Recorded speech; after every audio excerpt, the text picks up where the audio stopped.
Viewer note: this story is purely fictional and intended for entertainment purposes only.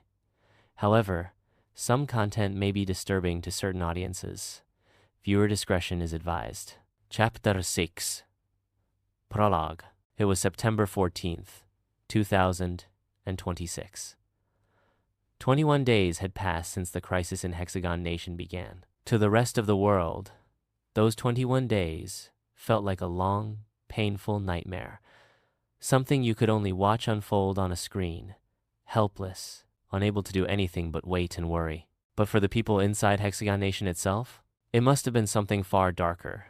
A modern nation that had once functioned normally, now frozen in place, then slowly rotting away, piece by piece, until even the people seemed to vanish. The temporary relief centers near the border hadn't received a single request for help from anyone inside Hexagon Nation in 3 full days.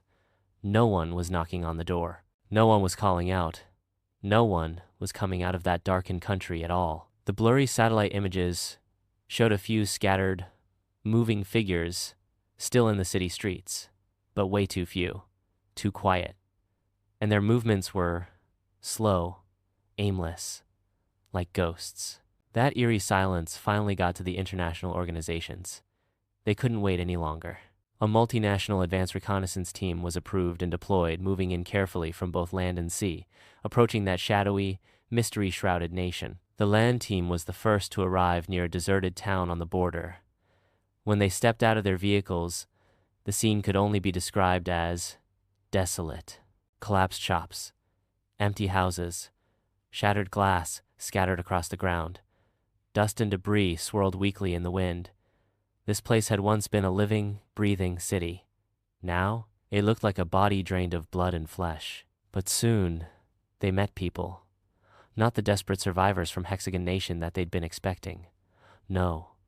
They saw a few individuals, scavengers, digging through the ruins. Olive Nation civilians. "Someone's here," the team leader whispered sharply, signaling for everyone to get into a defensive stance.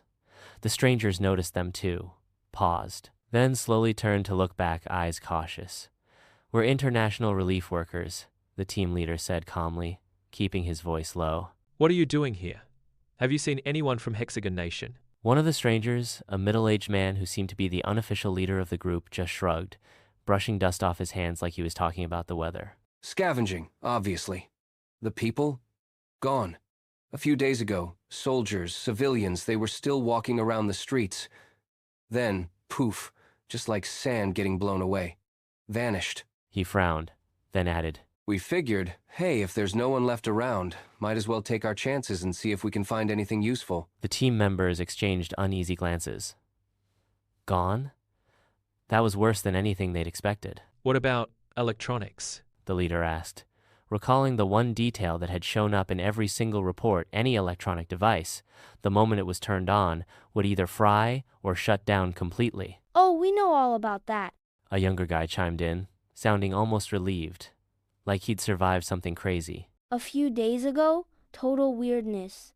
My drone took off, just crossed the borderline, and bam, smoke, crash. Heartbreaking, man. My phone wouldn't even turn on, just a brick." He pulled out his phone and waved it around. "But get this, in the last couple days, suddenly it works again.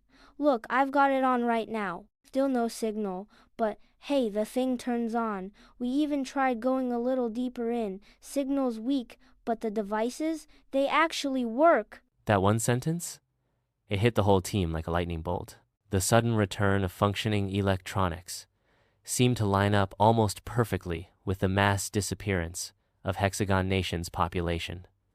That wasn't a coincidence. At least, they really didn't want to believe it was. The intel was encrypted and sent back to command centers around the world within minutes. Back at headquarters, the atmosphere was so heavy, you could have sworn water was about to drip from the ceiling. If devices were working again, that meant the technical barriers to entering Hexagon Nation might be lowering. But on the other hand, the fact that the population had vanished, combined with that still untouchable, unexplainable mystery plague, made the place even more dangerous, more unpredictable, more untouchable than ever. There was no more time to waste. Orders were issued. Fast. A joint investigation team was formed, tasked with going deep into the heart of Hexagon Nation, searching for any signs of survivors, and, if possible, uncovering the truth behind the plague.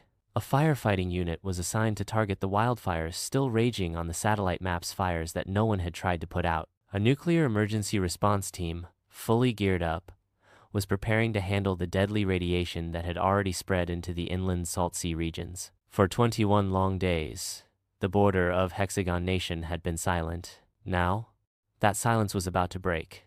Teams from multiple nations equipped, prepared, and carrying the weight of a world watching were gearing up for deployment. And every single one of them had only one goal in mind: to step into that unknown land that had swallowed countless lives and find the answers.